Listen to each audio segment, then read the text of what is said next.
Hello student, myself Mukesh Kumar Tiwari. Student, today I will discuss about compound and its property. So let's start. What is compound and its properties?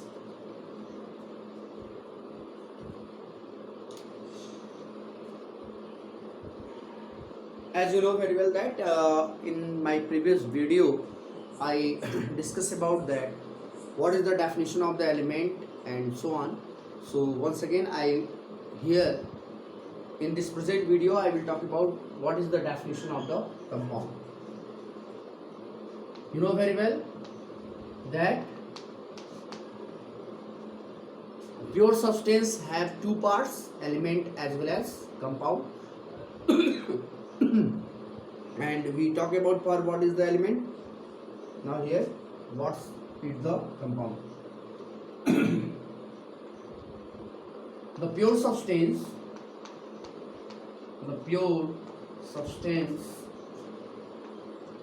which are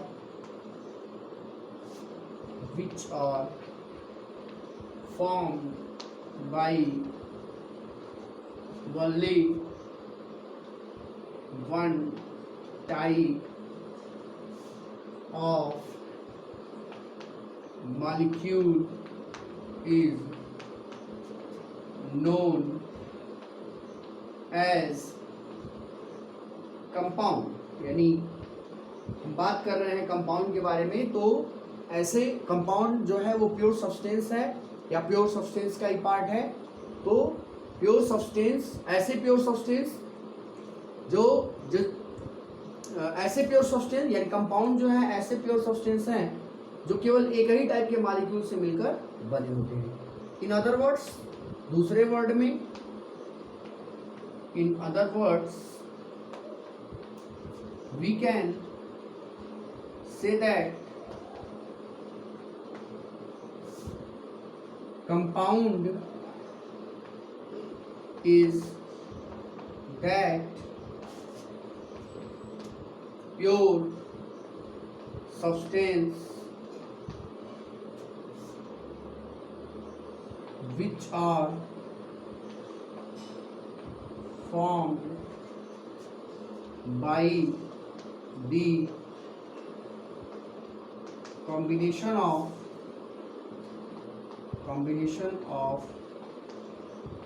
two or more elements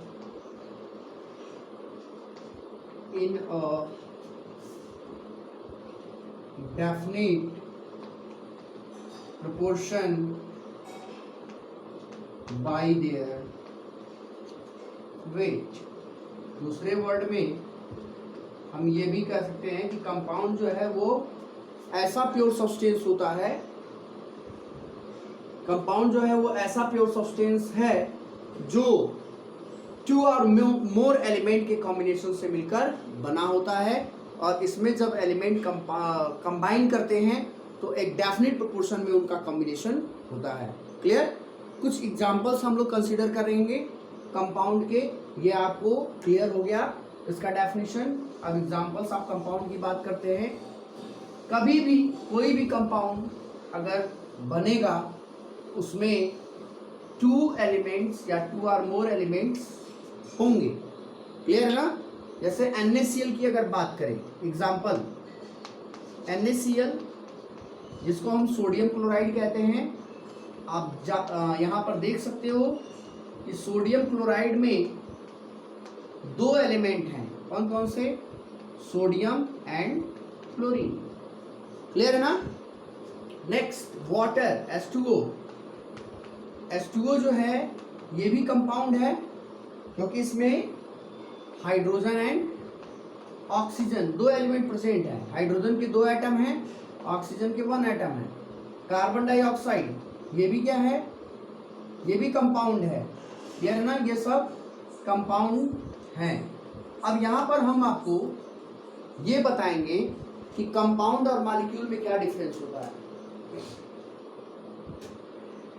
compound और molecule में क्या difference होता है क्या हम किसी compound को molecule कहेंगे या नहीं कहेंगे।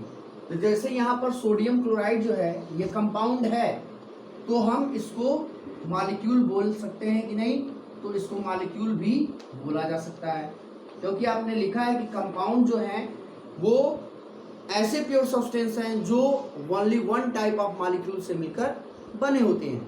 यानी एवरी कंपाउंड, जितने भी कंपाउंड हैं उनको हम मॉलिक्यूल्स कहेंगे। क्लियर है ना, यानी कंपाउंड भी कहिए या मॉलिक्यूल्स भी कहिए। ऐसे ही वाटर H2O ये कंपाउंड भी है और इसको हम मॉलिक्यूल्स भी कह सकते हैं। क्लियर है ना, जैसे वाटर मॉलिक्यूल्स हम बोलते भी हैं। ऐसे ही carbon dioxide compound as well as molecule both है, ठीक है ना। यानी किसी कंपाउंड का जो स्मॉलेस्ट पार्ट है या कंपाउंड जो है वो मॉलिक्यूल्स से मिलकर बना होता है। अब मैं आपको बताऊंगा कुछ और एग्जांपल। इस एग्जांपल में आपको ये पता चलेगा कि कुछ ऐसे भी स्पीसीज हैं जिसमें वो केवल मॉलिक्यूल्स होते हैं लेकिन कंपाउंड नहीं होते हैं। जैसे एज एग्जांपल मैं बताने जा रहा हूँ, H2 की बात कर लीजिए। H2 इसमें हाइड्रोजन के 2 एटम हैं, तो व्हेन 2 और more atom combine then molecule is formed. यानी H2 क्या है, मॉलिक्यूल है। लेकिन अगर H2 को कंपाउंड कहा जाए तो ये सही नहीं है, यानी ये कंपाउंड नहीं है। क्यों? क्योंकि कंपाउंड का डेफिनेशन ये है कि compound are formed by the combination of 2 और more element in definite proportion by their weight. यानी ये कंपाउंड नहीं है, इसको हम क्या बोलेंगे, मॉलिक्यूल्स। और मॉलिक्यूल्स जो होते हैं वो सेम एटम से कंबाइन करके, क्लियर है, सेम एटम से कंबाइन होकर ये मॉलिक्यूल्स है, ये कंपाउंड नहीं है।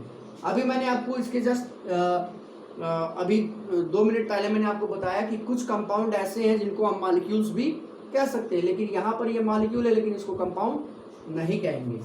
ऐसे ही Cl2 ये क्लोरीन मॉलिक्यूल है, O2 ऑक्सीजन मॉलिक्यूल है, N2 नाइट्रोजन मॉलिक्यूल है, ठीक है, और F2 सो ऑन। ये सारे जो मॉलिक्यूल्स आप देख रहे हो एज एग्जांपल, ये सब मॉलिक्यूल्स हैं, इनको हम कंपाउंड नहीं कहेंगे। तो इस तरीके से आप मॉलिक्यूल और कंपाउंड में डिफरेंस इस्टेब्लिश कर सकते हो कि किसको हम कंपाउंड कहेंगे और किसको हम मॉलिक्यूल कहेंगे। क्लियर है। अब हम बात करेंगे प्रॉपर्टीज ऑफ कंपाउंड। किसी भी कंपाउंड की क्या प्रॉपर्टीज होती है, इसके बारे में हम बात करेंगे।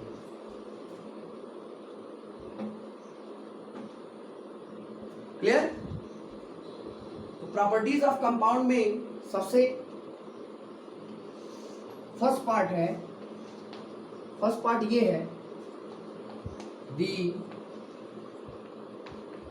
constituents of a compound, the constituents of a compound is, यहाँ पर थोड़ा सा हमने गलती कर दिया, the constituents नहीं, the properties of the constituent of compounds are entirely differ from its compound। कहने का मतलब ये है कि यहाँ पर ये बताया जा रहा है कि जो कंपाउंड बनते हैं तो कंपाउंड के बनने में कोई 2 और मोर एलिमेंट इन्वॉल्व होते हैं। तो जो कॉन्स्टिट्यूएंट्स हैं वो एलिमेंट्स की बात हो रही है। कॉन्स्टिट्यूएंट्स का मतलब एलिमेंट, यानी जो प्रॉपर्टी है कॉन्स्टिट्यूएंट्स के, कंपाउंड के जो कॉन्स्टिट्यूएंट्स हैं उनकी प्रॉपर्टी और जो कंपाउंड है उनकी प्रॉपर्टी टोटली डिफर होता है, यानी अलग होता है। जैसे मान लीजिए एज एग्जांपल अगर हम कंसीडर करते हो NaCl इज अ कंपाउंड, इसमें सोडियम है और क्लोरीन है। क्लियर है ना। तो सोडियम जो है ये मेटल है, सॉलिड स्टेट में एग्जिस्ट करता है, क्लोरीन जो है ये नॉन मेटल है जो क्लोरीन गैस के फॉर्म में एग्जिस्ट करता है, लेकिन यह जब दोनों एलिमेंट एक दूसरे से कंबाइन करते हैं तो बन रहा है NaCl जो सॉलिड स्टेट में एग्जिस्ट कर रहा है, यानी दोनों की प्रॉपर्टी क्या है, समवॉट चेंज है। दूसरी बात अगर हम करें तो सोडियम जो होता है वो मेटल है, ये पॉइजनस होता है, क्लोरीन जो गैस है ये भी पॉइजनस है, लेकिन ये दोनों जब आपस में कंबाइन कर रहे हैं तो ये चेंज हो जा रहा है NaCl जिसका नाम है कॉमन सॉल्ट, और ये कॉमन सॉल्ट जो होता है वो एडिबल होता है जिसको हम लोग खाते हैं। यानी यहाँ पर क्या है, अगर हम सेपरेटली देखते हैं तो सोडियम पॉइजनस है, क्लोरीन भी पॉइजनस है, लेकिन इनके कॉम्बिनेशन से जो कंपाउंड बन रहा है वो एडिबल सॉल्ट हो जा रहा है, यानी प्रॉपर्टी टोटली क्या हो गई है, डिफर हो गई है। क्लियर है ना। ऐसे ही जब भी कोई कंपाउंड बनता है तो कंपाउंड के बनते समय जो एलिमेंट्स होते हैं उनकी प्रॉपर्टी जो है वो चेंज हो जाती है। जैसे अगर हम एग्जांपल कंसीडर करते हैं आयरन और सल्फर का, आयरन प्लस सल्फर, आयरन और सल्फर आपस में रिएक्ट करते हैं तो बनता है कंपाउंड जिसका नाम है फेरस सल्फाइड। फेरस सल्फाइड का जो फार्मूला है वो है FeS। अगर हम सेपरेटली देखें तो आयरन की प्रॉपर्टी होती है कि ये मैग्नेट की तरफ अट्रैक्ट होता है, ठीक है ना। यानी अगर आयरन और सल्फर एक साथ मिक्सचर दिया गया हो तो उसमें अगर हम मैग्नेट लगा देते हो तो उसमें से आयरन मैग्नेट की तरफ जो होता है अट्रैक्ट हो जाएगा। अगर यही मैग्नेट हम फेरस सल्फाइड में ले जाकर जो कंपाउंड है उसकी तरफ ले जाते हैं तो क्या इसमें से आयरन इसकी तरफ अट्रैक्ट होगा, तो नहीं।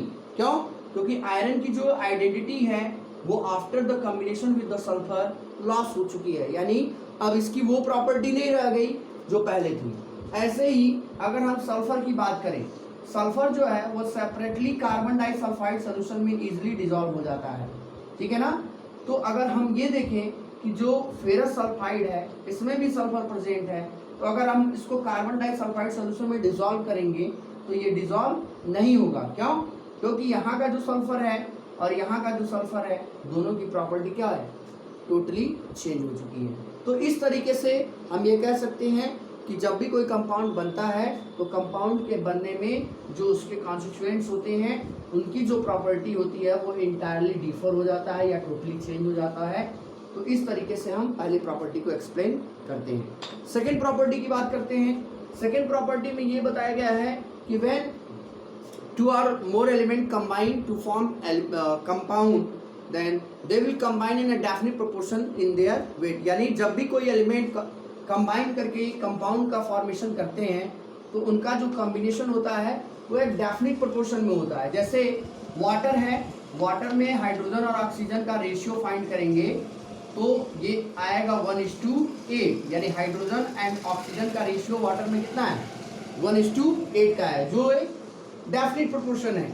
CO2 की बात करें तो CO2 में कार्बन और ऑक्सीजन है, 12:32, ऑक्सीजन 2 है तो 32। सिंपलेस्ट फॉर्म बनाएंगे 3:8 आएगा, यानी कार्बन डाइऑक्साइड में कार्बन और ऑक्सीजन का रेशियो ऑलवेज कितना का है, 3:8 का है, जो एक डेफिनिट वैल्यू है। क्लियर है ना। नेक्स्ट अगला पॉइंट अगर हम डिस्कस करें प्रॉपर्टीज का तो प्रॉपर्टीज के अगले पॉइंट में ये बताया गया है कि when a compound is form then there will be change in the energy, that is energy is released or absorbed during the formation of any compound। कभी भी कोई ऐसा कंपाउंड नहीं होगा जब एलिमेंट कंबाइन करने जा रहे हो तो हमको एनर्जी न देना पड़े, ठीक है ना। तो एनर्जी या तो रिलीज भी हो सकता है या तो एनर्जी देना भी पड़ सकता है, यानी एब्जॉर्ब भी हो सकता है। क्लियर है। नेक्स्ट जो कॉन्स्टिट्यूएंट्स हैं कंपाउंड के उनको हम अलग नहीं कर सकते किसी भी मेथड से, चाहे वो केमिकल मेथड हो चाहे वो फिजिकल मेथड हो, ठीक है। तो नेक्स्ट अगर हम बात करें तो जो कॉन्स्टिट्यूएंट्स हैं कंपाउंड के it can not be seen by our naked eye, so on, microscope से भी नहीं देख सकते। तो इस तरीके से हम जो ये कंपाउंड की जो कुछ स्पेशल प्रॉपर्टीज है उसको हम कंसीडर करते हैं। क्लियर। अब मैं आपको अपने नेक्स्ट वीडियो में मिक्सचर और इम्प्योर सब्सटेंस के बारे में और उसके टाइप्स के बारे में बताऊंगा। क्लियर। Thank you.